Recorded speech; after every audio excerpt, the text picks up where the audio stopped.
You got questions, I got answers. So welcome into this mailbag edition of Seattle Seahawks Today, powered by Chat Sports. Tyler Jones here with you. Thanks for joining us.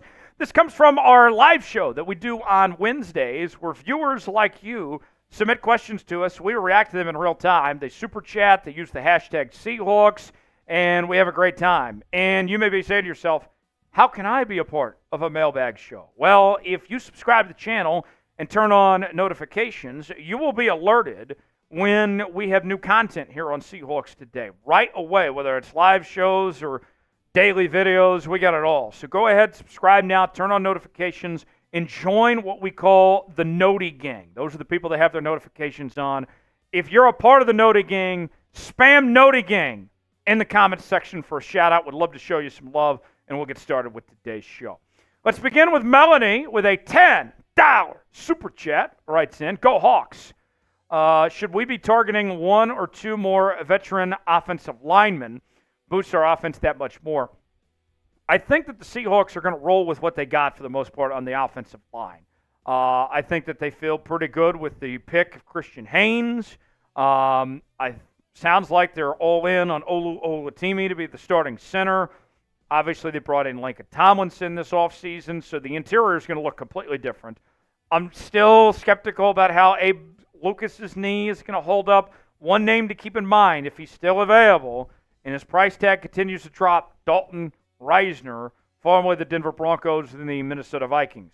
If there's an injury or whatever, Dalton Risner can be an immediate starter as an offensive guard. Look out for him. We'll see what he can potentially bring to the Seahawks if he's still around. The Seahawks need some more help. Detail-oriented with a $10 super chat. Bang! Says, is Christian Haynes going to start this year? I'm super excited to see what A.J. Barner brings to the table and how Grubb might use him. I think people are underestimating his possible impact. Detail-oriented, let's start with the first part of that question. Yes, I think Christian Haynes starts over Anthony Bradford, but Bradford be the backup, if you will, the number 2 guard, backing up both Haynes and Lincoln Tomlinson. A.J. Barner is going to be kind of a blocking tight end, if you will. I do think the Seahawks want to see if he could be a potential red zone threat. They don't have an obvious replacement for Colby Parkinson as that red zone tight end. I think they're going to give some guys chances at that. It very well just end up might being Noah Fant, but could be Jack Westover, could be A.J. Barner.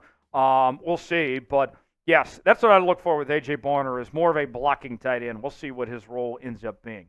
Mark Sanchez with a $10 super chat. Bang. Thank you, Mark. Devil's advocate question. If you could add any pass talk, who would it be? However, you would add, gets rid of positions, best opposite player.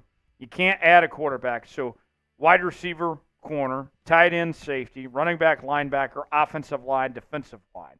This is a tough question. A lot of good answers that came in the chat when we brought up this idea. And, you know, Smitty was asked about it. He mentioned Cam Chancellor as a possibility. I think my guy John Smith brought up a good answer with Walter Jones. But then I got to get rid of the best opposite player. So at that point then, I'm getting rid of Leonard Williams, which wouldn't be ideal. But you have depth pieces now with bringing in Byron Murphy, and you still have Jarran Reed there, Draymond Jones.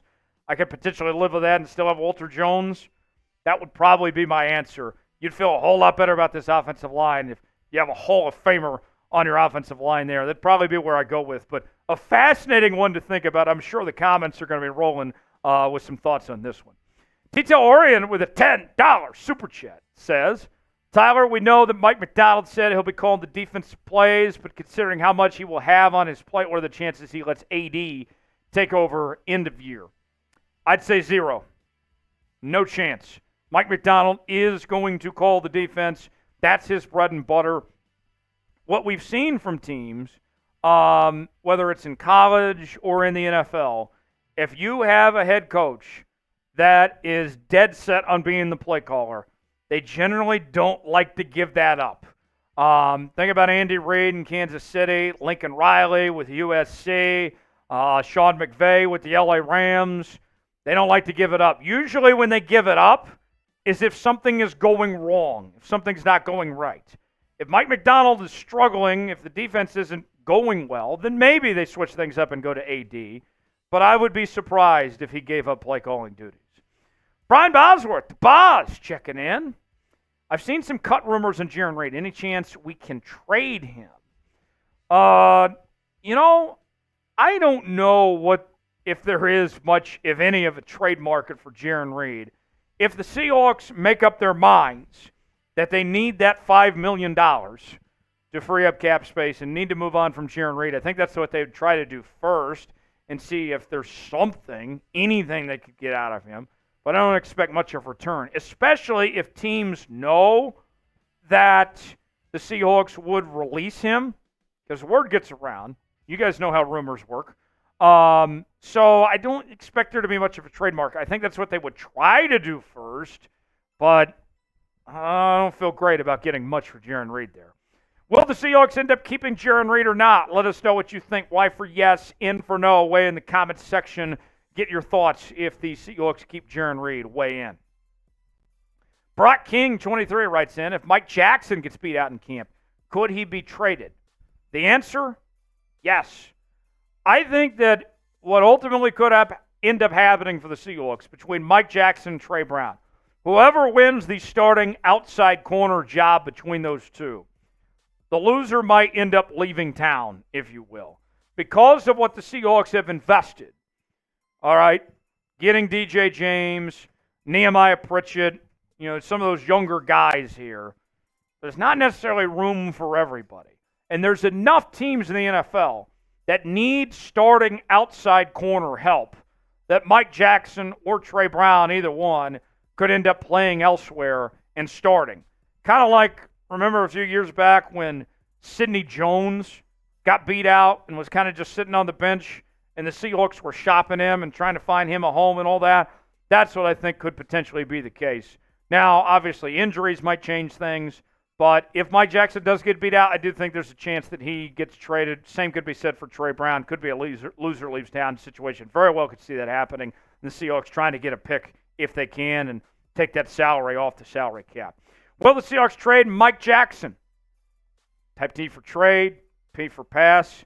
Let us know what you think in the comments section below. The Boskin writes in, #Seahawks, who is going to be the second outside corner after Woolen? Because Spoon is best as a slot corner. Will it be a rookie or a vet? Boskin, great question there. I would guess Mike Jackson is the betting favorite, but remember, he was the betting favorite going into last year as well. And he was cheeks in the preseason. Trey Brown ended up winning the job, and Trey Brown was your starting outside corner. I like Trey Brown a little more than I do Mike Jackson, but I'm not the one making that decision. Remember, we're 2 years removed from Mike Jackson having a really good season in 2022. If that version of Mike Jackson shows back up, then he'll be the starter. But that remains to be seen. I think it comes down to Trey Brown, Mike Jackson. I would put my bets on Mike Jackson, but I like Trey Brown personally a little bit more. Robert writes in, what are special teams kick returners looking like? So the Seahawks have a few options when it comes to special teams. I know some of you are going to bring up D. Eskridge's name. Remember, with the new kickoff rules, you need 2 returners back there with this, UFL-style kick invented by Vince McMahon. But with that said, I think D. Eskridge is ultimately going to get cut. I don't think Aesop Winston's going to make the roster. So then beyond there, D. Williams is a possibility. I think Chenault is a possibility. I mean, hell, I wouldn't even rule out, especially if you're in a critical moment where you're needing a big play, of maybe even JSN or Tyler Lockett being put back there in those circumstances. Remember, Tyler Lockett was an all-pro return man at one point in his career. So the Seahawks have plenty of options. I think they're going to be fine one way or the other, but we shall see. Robert, thanks for that question. Much appreciated there. Got time for one more question here in the mailbag. Back to the Boskin, writes in. I see us going young at all 3 interior offensive line. Haynes, left guard, and then Olu at center, and then the rookie at right guard. So he is saying, well, trying to put this all together here. He's actually saying Laken Tomlinson's out, that Haynes goes to left guard. I think he actually means Bradford at right and Olu at center. if I'm interpreting that correct, Boskin. Yeah, I mean, think about this. The Seahawks are banking on, with Lincoln Tomlinson, that they get the version that they saw in 2021 that was a Pro Bowler. The version we saw last year was injury-prone and struggled when he was on the football field. So, with that said, the young guys, it's not impossible, but Tomlinson's still the favorite. Olu at center, I think he's got a pretty good edge over Nick Harris. But he's still got to win the job in camp, so we'll see. But Boskin going to be very competitive for those starting offensive guard spots. The only thing we know for certain is that Abraham Lucas, Charles Cross will be your starting tackles. Thanks for joining us here on Seahawks Today. Subscribe to the channel now. Turn on notifications so you never miss a moment. We will see you next time.